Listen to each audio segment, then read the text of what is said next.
할렐루야, 하나님께 영광 돌립니다. 자, 오늘은 형제를 위하는 삶의 방법들을 살펴봅니다. 10절로 21절에서 네 가지의 방법들이 있습니다. 우리 한번 기도합니다. 하나님 감사합니다. 영광과 감사와 존귀와 능력이 하나님께 있습니다.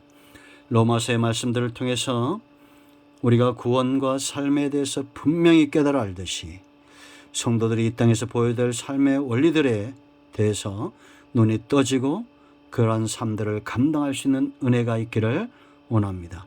14장의 말씀들을 열어주시고 정을 낮추시고 겸손하게 하시며 오직 하나님의 말씀과 지혜로 이 말씀이 열려지게 하옵소서. 예수님의 이름으로 사모하며 기도합니다. 아멘. 자, 우리가 여러분 10절로 21절에서 형제들을 위해야 될, 비판하지 말고 위해야 될 이유들을 살펴왔어요. 그들이 형제들이 때문이고 그들의 가치 때문이고 우리가 함께 섬기는 자들이고 함께 하나님 나라의 기업을 위하는 자들이기 때문이다라는 겁니다. 그러면 구체적으로 어떻게 형제들에게 해야 되는가, 행치 말아야 될 그런 것들이 있는데, 그 첫째는 판단하지 말라. 10절로 13절입니다. 비판하지 말라는 겁니다. 책망하지 말라는 겁니다. 여러분, 믿음이 강한 자의 책임은 연약한 자들을 세워야 될 책임이 있어요. 그래서 로마서 15장 1절에 연약한 자를 감당하라 했고, 갈라디아서 6장 1절에서도 성도들 가운데 범죄한 일들이 일어날 때는 먼저 신령한 자들이 가서 온유한 심령으로 그러한 자들을 바로 잡으라고 말합니다. 시험하여 보고 바로 잡아야 된다. 연약한 자들이 있을 수 있어요. 이 판단하거나 정죄한다는 것은 말로 넘어뜨리는 거예요. 그러니까 사람의 말이 사람을 세우기도 하고 넘어지기도 한다라는 거예요. 그런데 왜 이렇게 판단하지 말아야 되느냐? 12절 말씀 보세요. 이러므로 우리 각 사람이 자기 일을 하나님께 직구하리라. 심판대 앞에 서게 된다는 겁니다. 10절에도 하나님의 심판대 앞에 서리라. 그 앞에서 자기 일을 직구하게 된다라는 거죠. 행한 대로 하나님이 갚아주신다라는 겁니다. 그러므로 여러분, 우리가 때로 비판을 받거나 판단을 받을 때 낙심하지 말아야 될 이유가 여기 있어요. 모든 것은 하나님이 심는 대로 거두게 하시는 분은 하나님입니다. 생사복이 하나님께 있다는 것을 믿는 자들의 삶과 그렇지 못한 자들의 삶은 다릅니다. 사람은 누구든지 영향을 받게 되어 있습니다. 사람에게 영향을 받든지 하나님께 영향을 받든지 둘 중에 하나입니다. 환경에 영향을 받든지 아니면 우리가 은혜의 환경 속에 있든지 둘 중에 하나죠. 그러므로 여러분, 우리는 사람들에게 바울처럼 판단받는 것을 큰 것으로 여기지 말고 작은 것으로 여기고 오히려 주의 일에 매진하는 자들이 되어야 될 줄로 믿습니다. 또한 사람들을 비판하거나 판단하지 말아야 됩니다. 믿음이 연약한 자들을 세운다 하면서 말로 정죄하고 비판하는 것은 잘못된 겁니다. 딱딱한 음식을 먹는 자들이 있고 그렇지 못한 자들이 있다는 걸 인정하고 판단하지 않는 삶을 살아야겠습니다. 두 번째는 그 형제들 앞에 장애물을 놓으면 안 돼요. 장애물은 두 가지인데 13절 말씀 보면 그런즉 우리가 다시는 서로 비판하지 말고 도리어 부딪힐 것이나 거칠 것을 형제 앞에 두지 아니하도록 주의하라.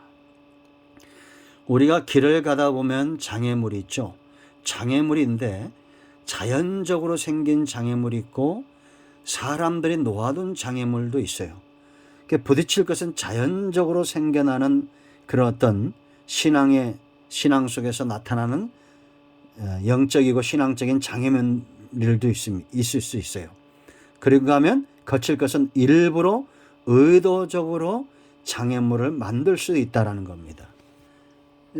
예수님 당시에도 율법에 대한 율법 13가지나 되는 조문을 만들어 그것이 다 거칠 것이 되죠. 사람들에게 지키지 못할 것들로 이끌어가는 소경된 자들이 있었다라는 겁니다. 그런가 하면 부딪힐 것들도 있죠. 의도치 않은 장애물, 환경이나 사람을 통해서 사단이 역사하는 것들이 있을 수 있습니다. 그럴 때 우리는 장애물 앞에서 뭘 생각해야 되느냐? 믿음이 강하다고 해서 먼저 그 장애물들을 해치고 앞서가는 것이 아니라 뒤따라오는 연약한 자들에게 집중되어 있어야 됩니다. 이것이 바로 주님의 삶이었죠. 그리고 주님이 베드로에게도 말했던 그런 남이 너를 띠띠고 간다는 자들, 네가 어린 양을 먹여야 되면서 겪게 될 많은 어려움들을 주님은 이야기하셨습니다. 장애물보다도 걷는 자들, 따라오는 자들, 신앙 안에 하나 된 형제들을 먼저 걱정하는 것이 바로 저와 여러분의 삶이 되어야 된다라는 겁니다. 지금 우리는 이 큰 장애물 앞에 있습니다. 한국 교회가 코로나의 위협, 여러 가지 정부와 여러 가지 다양한 위협들에 우리가 직면하고 있죠. 이럴 때 우리는 어떻게 해야 될까요? 한 걸음 보폭을 낮추고 천천히 걸어야 됩니다. 따라오는 자들, 믿음이 연약한 자들, 지금 이런 위협들, 장애물들은 있을 수 있어요. 그러나 이것 때문에 넘어지는 자들이 있어서는 안 됩니다. 그러므로 잘 살펴봐야 됩니다. 우리가 주일을 성수하고 헌금을 하고 시간을 들여 기도하고 다양한 사역들을 감당할 때에 따라오지 못하는 사람들이 있을 수 있어요.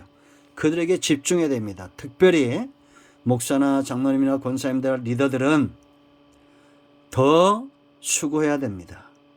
어떤 말씀이 들려진 간에 그것을 소화할 수 있는 딱딱한 음식을 먹을 수 있는 그런 위치에 있어야 될 존재들이고, 이제는 나보다 연약한 자들을 위해서 앞서가는 삶이 있어야 됩니다.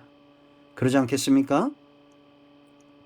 지혜롭게 잘 판단하시고 선택하셔야 됩니다. 장애물 때문에 장애물을 걱정하지 말고 그 장애물들로 인하여 넘어질 형제를 걱정하시기 바랍니다. 자, 네 번째, 외식된 신앙을 보이지 말라는 겁니다. 이게 이제 14절부터 21절까지 내용인데요. 이 내용은 제가 처음에도 말씀드렸지만 애찬, 성찬, 우리가 이런 문제들입니다. 당시에 부자들은 좋은 것을 먹고 가난한 자들은 업신여김을 당하고 이런 일들이 초대교회에도 있었다고 그랬죠. 부자들은 음식을 많이 가져오지 못하는 자들을 차별하고 하는 이런 것들. 우리가 여러분 요즘 우리로 말하면 우리 교회도 이제 소그룹이 돌아가면서 밥을 하는데 어떤 소그룹에서는 반찬을 맛있게 잘 할 수도 있고 어떤 데서는 또 못할 수도 있어요. 그러나 정말 중요한 것은 수고하는 자들이죠. 함께 나누는 자들이 서로 칭찬하고 격려하고 지지하는 것이 굉장히 중요하다는 겁니다. 그래서 16절 말씀 보세요. 그러므로 이렇게 말합니다. 너희의 선한 것이 비방을 받지 않게 하라. 이런 선한 행위예요. 성찬도 애찬도 주일 성수도 이 모든 것들은 다 선한 일입니다. 이것이 비방을 받지 않게 해서는 어떻게 됩니까? 외식이 아닌 19절. 그러므로 우리가 화평의 일과 서로 덕을 세우는 일을 힘써야 된다. 힘쓴다는 표현에 여러분 주목하십시오. 우리가 마치 줄다리를 가고 노동을 할 때 땅을 파듯이 온 힘을 다하듯이 우리가 정말 힘써야 될 것은 음식을 준비하고 먹는 게 아니라 화평하고 서로 덕을 세운 일에 힘써야 된다라는 겁니다. 구체적인 예들을 다 들어야 될까요? 안 들어도 알겠죠. 그래서 여러분, 우리가 음식을 먹고 나서 음식이 남으면 어떤 분들은 막 싸가려고 하는 분들이 있어요. 그러면 싸가도록 내버려 두세요. 우리가 요즘 뭐 좀 덜 먹는다 해서 굶어 죽습니까? 아니잖아요. 그 어떤 분들은 음식 솜씨가 조금 딸릴 수도 있습니다. 그래도 감사함으로 먹어주는 것이, 맛있게 먹어주는 것이 고역일 수 있어요. 그러나 맛있게 먹어주도록 힘쓰시기 바랍니다. 줄다리기 하듯이. 그리고 여러분, 음식을 잘하신 분들만 칭찬하지 말고 못하는 분들도 칭찬해주고 그렇게 해야 됩니다. 아이고 뭐 집에서 먹다 남은 김치를 가져왔냐, 막 그럴 신김치를 가져왔냐 이런 말도 하지 마세요. 제가 신김치를 좋아합니다. 그러면서 넙죽넙죽 받아 먹으시 바랍니다. 그런 게 다 우리가 힘쓰는 겁니다. 외식으로 행하지 않는 겁니다. 우리가 이제 핵심은 행위보다 형제에게 집중해야 된다. 함께 걷고 함께 동행하고 함께 유업을 나눈 우리 형제에게 집중해야 됩니다. 할렐루야. 이 말씀대로 되기를 원합니다. 기도합니다. 하나님, 이 말씀대로 되는 은혜가 있기를 원합니다. 우리 모두가 형제를 위하고 하나님을 아버지라 부르는 한 지체요 유업을 함께할 자들로 화평을 힘쓰고 덕을 세우는 일에 힘쓰는 그런 삶을 살게 하옵소서. 예수님의 이름으로 사모하며 축복하며 기도합니다. 아멘. 자, 이제 선포합니다. 나사렛 예수 그리스도의 면 우리가 내세우는 모든 병마와 어둠의 세들은 물러갈지어다. 가슴이 답답한 것 사라지며 안덩어리 녹아지며 머리털까지 온영과 온마음과 온전히 치유되며 회복될지어다. 막혀있는 모든 것들은 열려질지어다. 예수님의 이름으로 사모하며 축복하며 취하며 기도합니다. 아멘. 할렐루야. 응답되었습니다. 여러분 모두를 축복합니다. 아멘.